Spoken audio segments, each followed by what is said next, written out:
Bonjour. Oui, aujourd'hui, je voudrais vous parler dans Matthieu 6, bon, on peut commencer avant, verset 25, dans ce coin-là, là, jusqu'à 34. Verset 27, il dit qui de vous, par ses inquiétudes, peut ajouter une coudée à la durée de sa vie?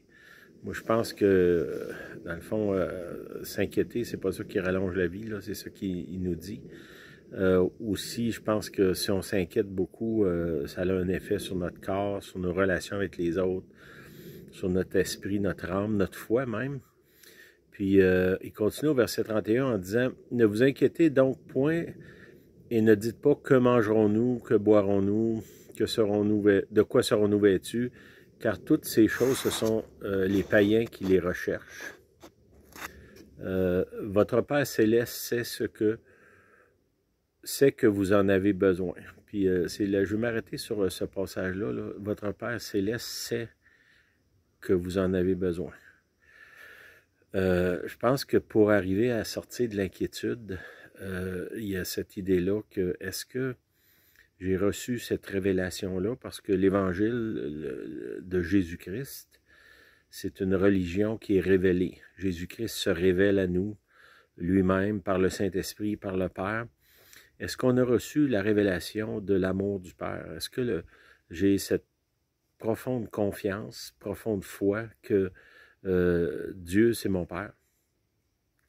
Une des choses qui reprochaient à Jésus, et les pharisiens aussi, les musulmans reprochent ça à la doctrine des chrétiens, c'est qu'ils appellent Dieu Père.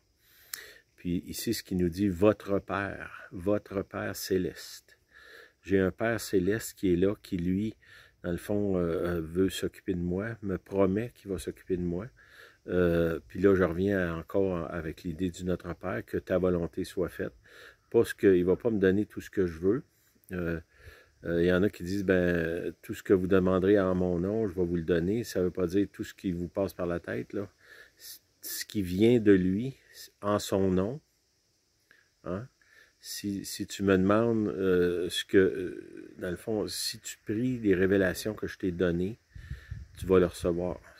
Puis des fois, ça a été tordu, là, autant d'un côté que de l'autre, ce passage-là, mais ici, l'idée, c'est que si j'ai cette révélation-là, que Dieu est mon Père, Dieu m'aime, ben ça devrait chasser l'inquiétude. Comme un jeune enfant qui ne se demande pas d'où va venir la nourriture, là, parce que s'il a un bon père, son père s'occupe de ça. Il fait simplement ouvrir l'armoire, ouvrir le frigo pour prendre ce qu'il a besoin. La même chose avec le linge. Il dit de quoi mangerons-nous, de quoi serons-nous vêtus. Il parle ici des choses de base. Le Seigneur nous promet qu'il va s'en occuper. C'est que si vous êtes dans cette phase-là d'inquiétude, peut-être demandez au Père, Père, j'ai besoin de cette révélation-là que tu m'as adopté. Je suis ton enfant. Puis c'est pas une déclaration intellectuelle qu'à force de le dire, ça va arriver, là. Demandez-lui de se révéler à vous comme un Père céleste.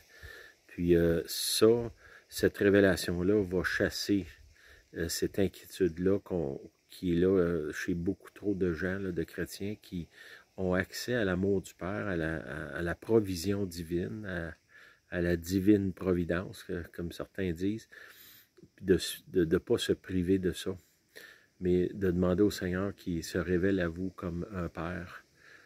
Ça devrait réparer ces inquiétudes-là, puis tout le mal qui en ressort. Bonne journée.